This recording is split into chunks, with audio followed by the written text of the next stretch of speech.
आज की इस वीडियो में 3D एनिमेशन की मदद से हम जानेंगे कि पुलवामा अटैक वाले दिन यानी कि 14 फरवरी 2019 को आखिर क्या क्या हुआ था और इतनी सिक्योरिटी के बाद भी कैसे आतंकवादियों ने इस हमले को अंजाम दिया।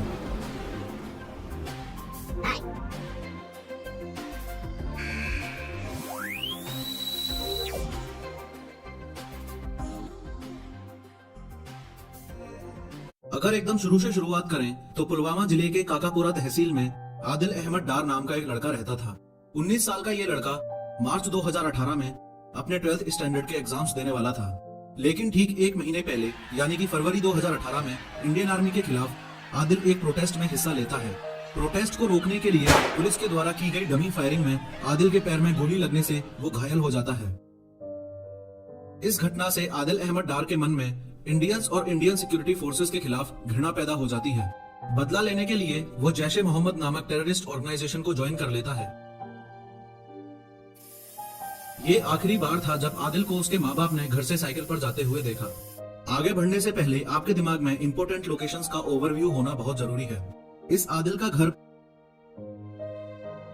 पुलवामा अटैक की एग्जैक्ट लोकेशन से 10 किलोमीटर दूर है। पुलवामा अटैक बॉम्ब ब्लास्ट यहाँ लेथपोरा में हुआ था। ये है पुलवामा और ये लेथपोरा पुलवामा जिले में एक गांव है। इस पुलवामा से 250 किलोमीटर दूर है सीआरपीएफ का जम्मू ट्रांजिट कैंप, यानी कि वो जगह जहां से 14 फरवरी 2019 को सुबह सीआरपीएफ की कॉन्वॉय रवाना हुई थी। सीआरपीएफ की कॉन्वॉय इस नेशनल हाईवे 44 पर चल रही थी, जिसे भारत के इस उत्तरी इलाके में जम्मू श्रीनगर हाईवे भी बोला जाता है।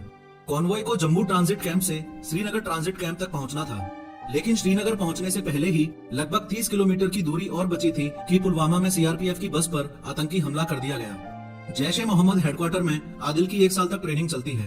1 साल यानी फरवरी 2018 जब आदिल ने अपना घर छोड़ा, तब से फरवरी 2019 जब पुलवामा अटैक हुआ तब तक। ये 1 साल की ट्रेनिंग इसलिए जरूरी है क्योंकि इसी साल में आदिल जैसे नौजवानों को ब्रेन वॉश करके उनके दिमाग में एक खास बात बिठा दी जाती है।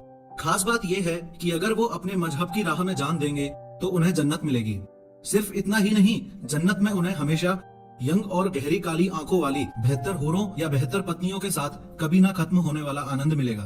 दरअसल इस पुलवामा अटैक की असली शुरुआत यहाँ से होती है। एक तो आदिल के मन में इंडियन सिक्योरिटी फोर्सेस के खिलाफ बदले की भावना और ऊपर से बदला पूरा होने पर ऐसा इनाम। खैर, इंटेलिजेंस एजेंसीज के हिसाब से ये पुलवामा अटैक 9 फरवरी 2019 को होने वाला था।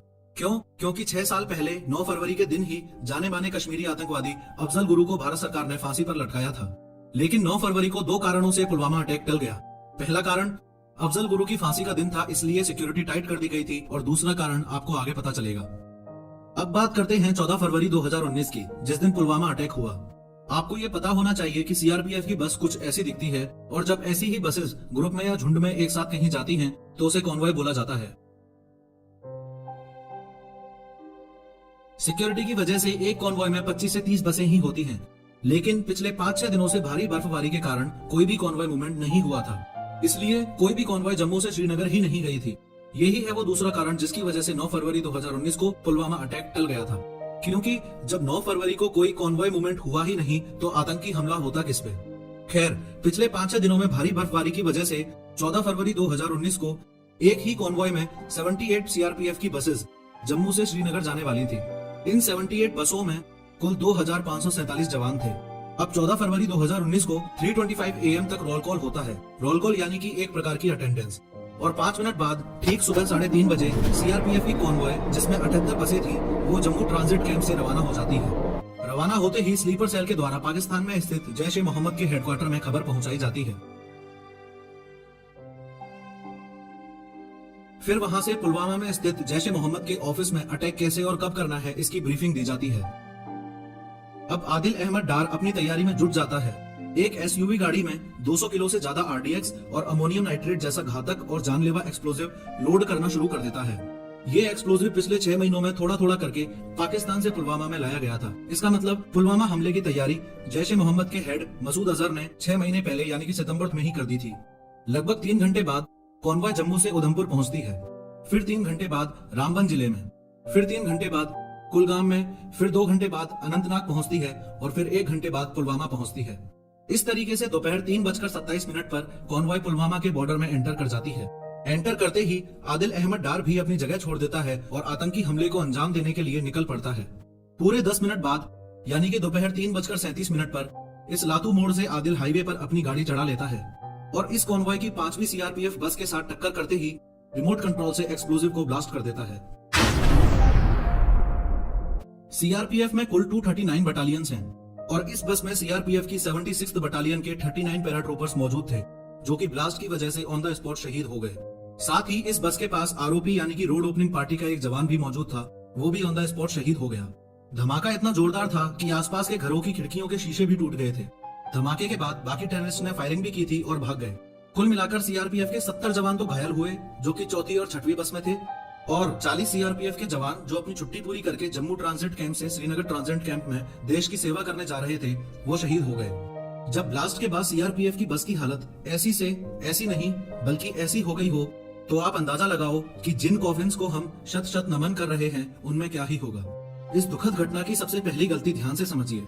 2003 से पहले ये नियम था कि जब भी इंडियन सिक्योरिटी फोर्सेस की कॉन्वॉय रवाना होगी तब रोड्स ब्लॉक कर दी जाएंगी, लेकिन 2003 में कुछ लोगों ने ड्रामा किया कि इससे सिविल जनता को परेशानी होती है, इसलिए ये नियम नहीं होना चाहिए, और 2003 के बाद सिविल जनता को कॉन्वॉय के साथ चलने और सीआरपीएफ की बसों के बीच में अपनी गाड़ी ले जाने की परमिशन दे दी गई।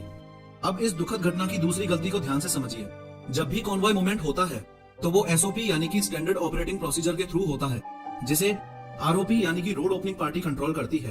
रोड ओपनिंग पार्टी का काम होता है जहां से कॉन्वॉय गुजरने वाली है उसके आसपास की लोकेशन को अच्छे से स्कैन करना, आईईडी और विस्फोटकों के लिए एरिया की चेकिंग करना, और उसके बाद सब कुछ सही होने पर ही कॉन्वॉय को ग्रीन सिग्नल देना। कहीं ना कहीं सिक्योरिटी एजेंसीज की लापरवाही भी रही होगी, जो सीआरपीएफ के इतने बड़े काफिले के पास तक 200 किलोग्राम विस्फोटक पहुंचाया जा सका। अब तीसरी और सबसे बड़ी गलती आदिल अहमद डार की। वो अपने आप से सिर्फ एक सवाल पूछ लेता कि अगर सुसाइड बॉम्बर बनके खुद की जान देने से जन्नत ही मिलती है, तो ये मसूद अजहर अभी तक नर्क में क्यों पड़ा है? खुद ही जन्नत क्यों नहीं चले जाता?